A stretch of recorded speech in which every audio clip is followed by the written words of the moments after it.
kapabilitas atau akseptabilitas tentang kepemimpinan itu sendiri.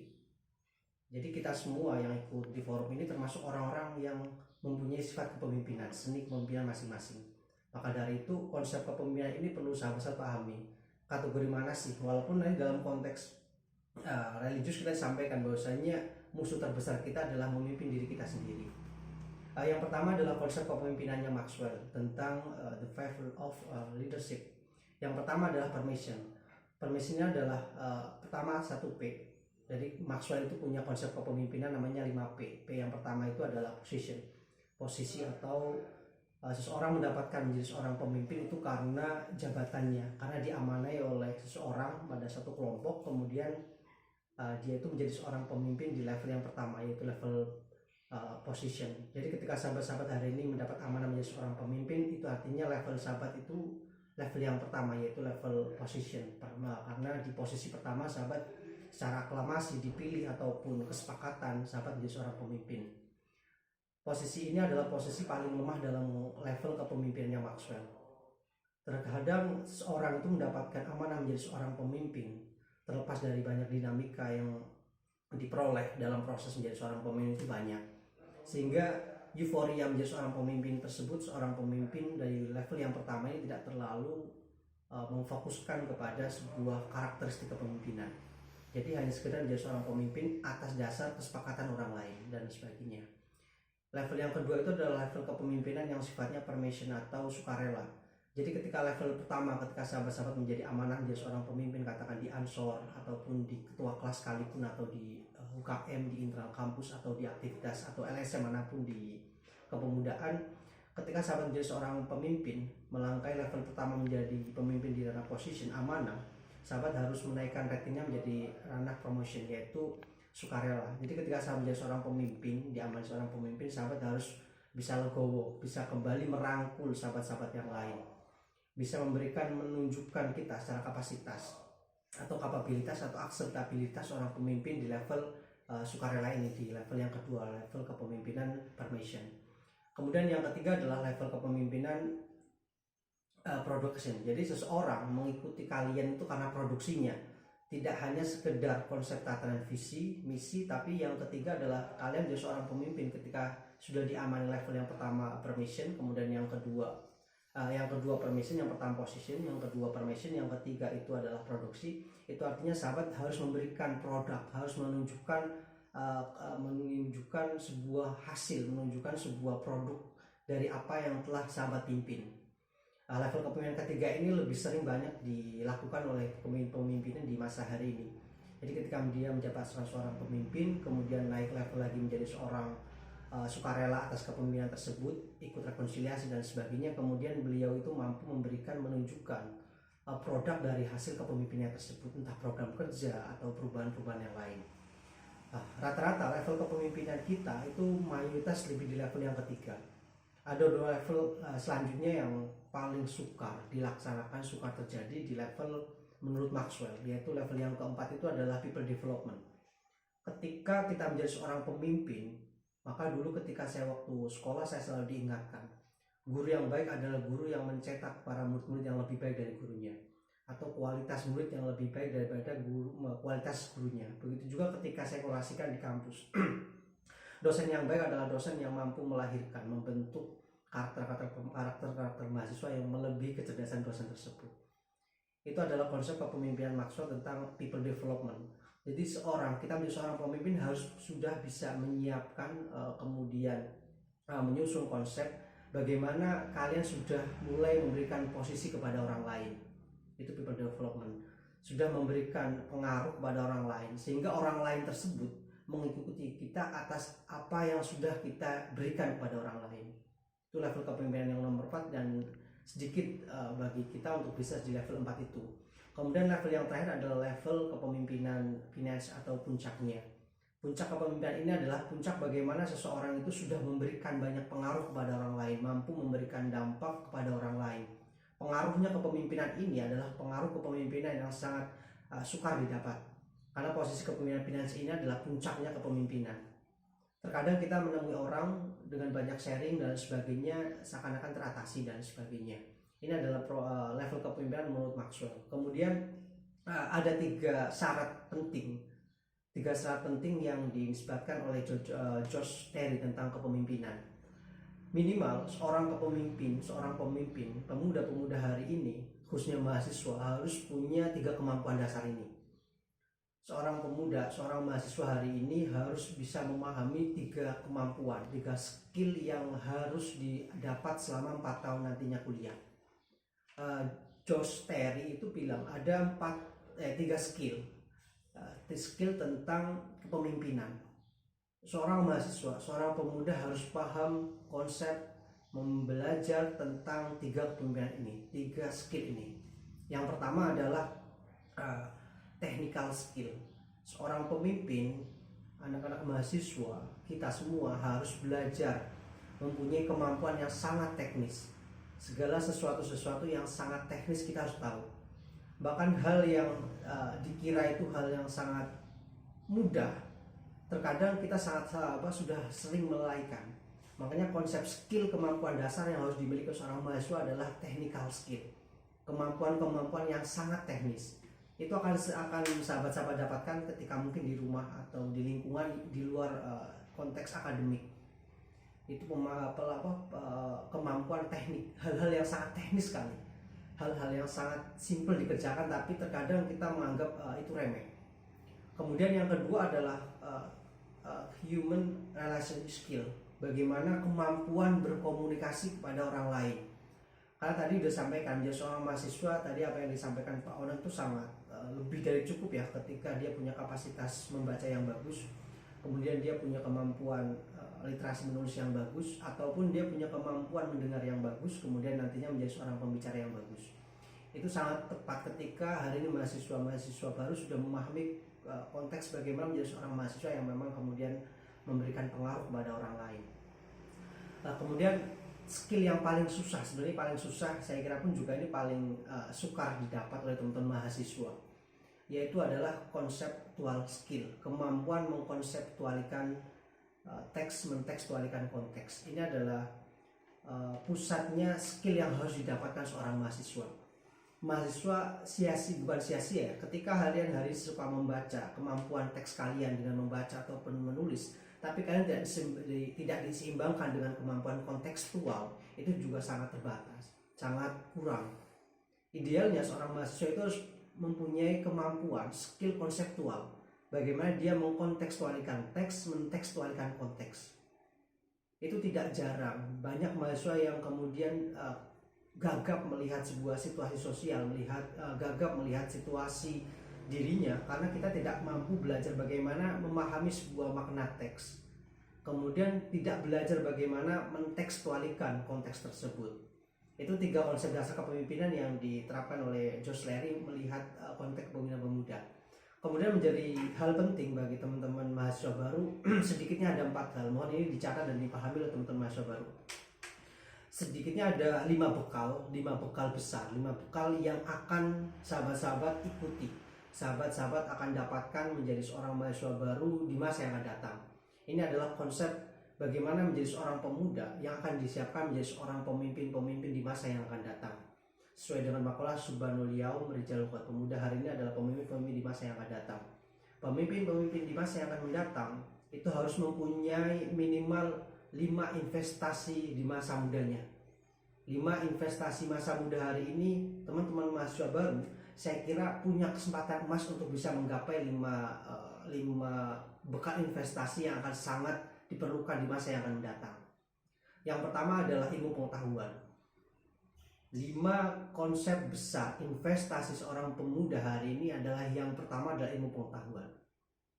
Seorang pemuda, yang membedakan seorang pemuda dengan orang yang sudah lalu, sudah tua dan sebagainya, itu adalah bagaimana peluang kita hari ini seorang mahasiswa adalah ruang belajar, ruang berinvestasi ilmu pengetahuan.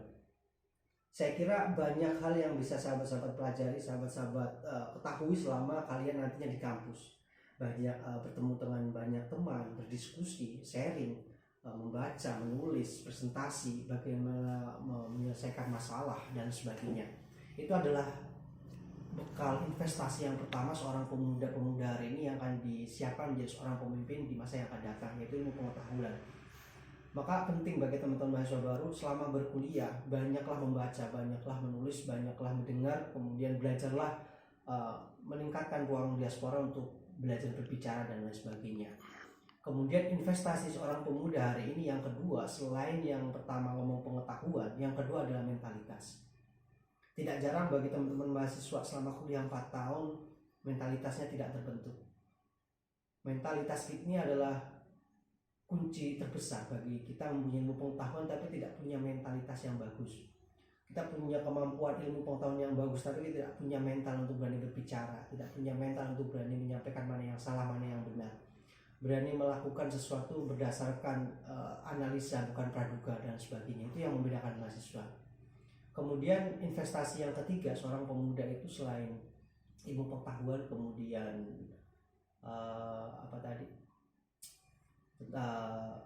mentalitas, yang ketiga itu adalah relasi, jejaring, berteman. Itu yang saya harapkan menjadi seorang mahasiswa hari ini. Kalian semua harus tidak puas dengan pencapaian persahabatan, pertemanan, karena bagi saya haram bagi seorang mahasiswa ketika kuliah selama 4 tahun temannya itu hanya satu kelas, temannya hanya satu bangku, temannya hanya satu prodi, temannya hanya satu angkatan, temannya hanya satu kampus, temannya hanya kampus-kampus itu saja. Karena jejaring, relasi itu bagi seorang mahasiswa itu penting sekali. Itu yang saya terapkan pada diri saya sendiri. Bagaimana pentingnya kita mempunyai banyak teman, mempunyai banyak sahabat, mempunyai banyak relasi berjejaring, mempunyai banyak akses untuk bisa kita himpun. Karena pengaruh relasi jejaring itu sangat penting di suatu hari nanti. Makanya ketika hari ini sahabat hanya punya teman satu lingkup angkatan, kalian harus lebih puas, harus lebih meningkatkan kalian dengan mempunyai teman minimal satu prodi. Ketika satu prodi meninggal, sahabat-sahabat punya kenalan, punya banyak teman, kalian harus menaikkan rating lagi menjadi mahasiswa yang mempunyai teman di satu kualitas kampus. Jangan hanya puas mempunyai banyak teman di satu kampus. Kalian harus menaikkan grade lagi, mempunyai banyak teman, relasi jejaring di banyak kampus di Kebumen misalkan, karena kita kuliah di Kebumen, minimal kita punya relasi jejaring banyak mahasiswa di kampus-kampus yang lain. Kemudian ketika di kampus-kampus lokal Kebumen katakan sudah selesai, sama-sama juga harus menaikkan lagi grade-nya dengan mempunyai banyak teman di level antar kampus, di antar kabupaten. Kita harus punya banyak relasi, banyak jaringan, banyak teman. Minimal di atas satu desa kita punya teman, 2 desa kita harus menaikkan teman. Ya tadi ada komen juga, banyak teman banyak rezeki dan sebagainya. Karena saya paham, karena pentingnya kita menjadi seorang pemuda di selama 4 tahun ke depan adalah menaikkan grade jumlah teman kita.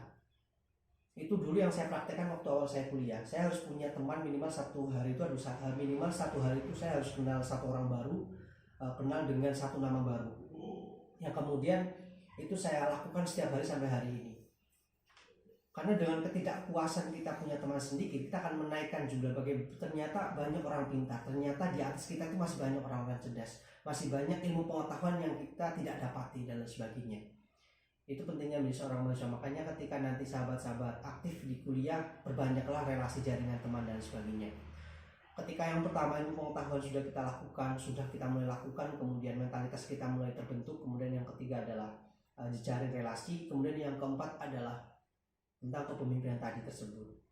Kita harus belajar bagaimana menjadi seorang manusia, seorang mahasiswa yang mampu memberikan pengaruh kepada orang lain. Pengaruh di sini bukan lagi tentang kepentingan pribadi, tapi bagaimana visi besar kita melihat sebuah perubahan sosial, perubahan banyak hal-hal yang perlu kita bantu, turun tangan dan sebagainya.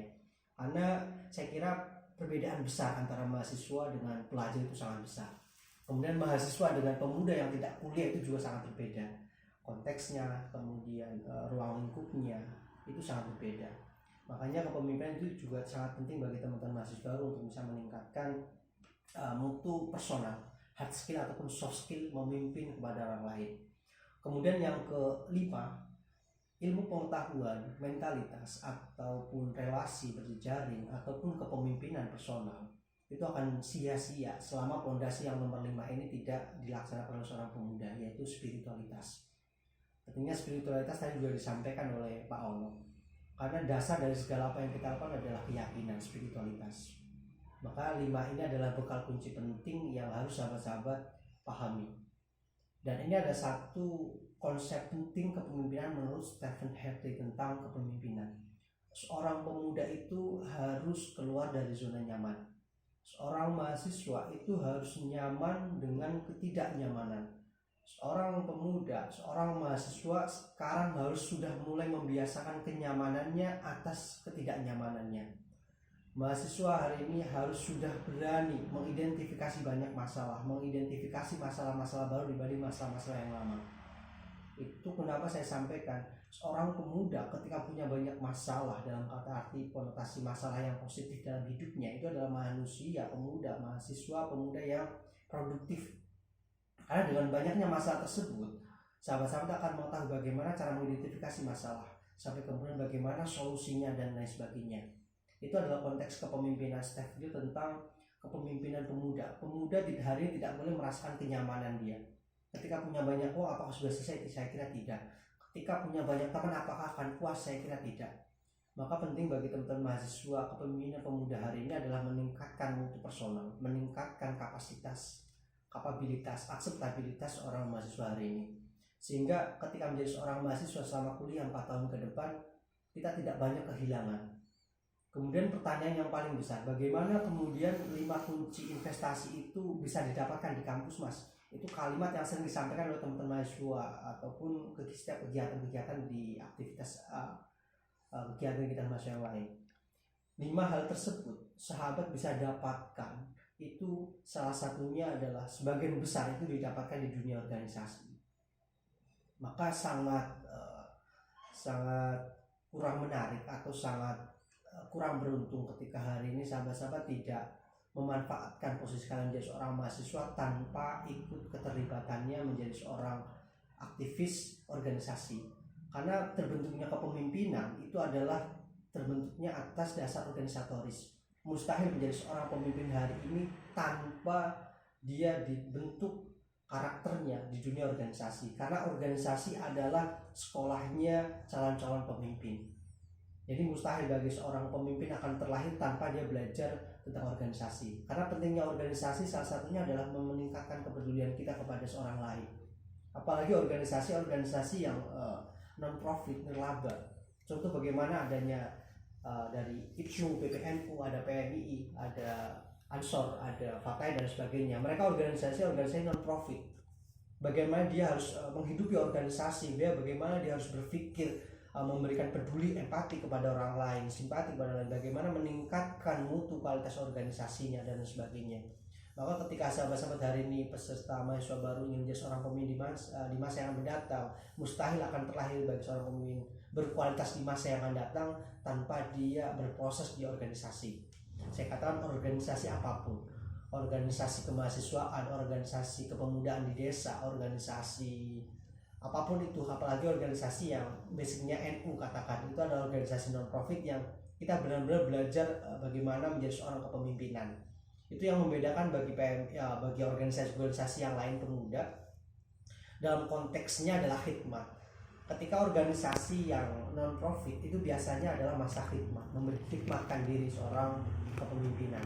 Maka bagi saya seorang pemuda hari ini harus memperbanyak identifikasi masalah baru yang harus didapatkan, menyetuskan mencari problem-problem baru untuk bisa diselesaikan.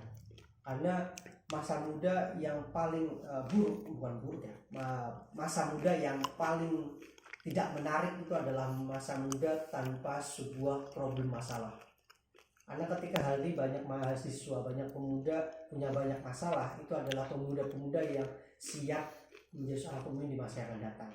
Bagaimana mungkin menjadi seorang pemimpin di masa yang datang sedangkan secara empirik pengalaman dia tidak pernah tahu bagaimana cara memimpin, bagaimana menyelesaikan problem-problem masalah di organisasi, kemasyarakatan dan lain sebagainya. Sedangkan kita hari ini ketika aktif di organisasi, aktif di kuliah, akademik dan sebagainya, kita akan terpengaruh bagaimana peduli pada orang lain. Kemudian kita melaksanakan aktivitas-aktivitas memberikan kemanfaatan kepada orang lain. Maka mungkin itu yang saya sampaikan mengenai kepemimpinan kepemudaan. Saya harap sahabat-sahabat bisa interaktif ya, bagaimana pentingnya kiprah pemuda dalam memberikan perubahan-perubahan sosial. Karena di pundak pemuda lah masa depan Indonesia itu dititipkan. Bahkan kata waktu dulu di kuliah senior saya itu bilang, ketika kalian ingin tahu bagaimana keadaan Kebumen hari ini, ataupun kalian bisa ingin tahu bagaimana keadaan Indonesia 5 tahun 10 tahun yang akan datang, maka lihatlah Pemudanya hari ini. Jadi kita bisa berkaca Indonesia di masa yang akan datang ya sesuai dengan porsi kita hari ini. Makanya kualitas kita saat kita belajar berproses itu akan membentuk karakter seorang pemimpin di masa yang akan datang. Maka saya tutup dengan sebuah makalah yang dikutip dari kitab Al-Limiti tentang Idul Fatah Hasba'at TV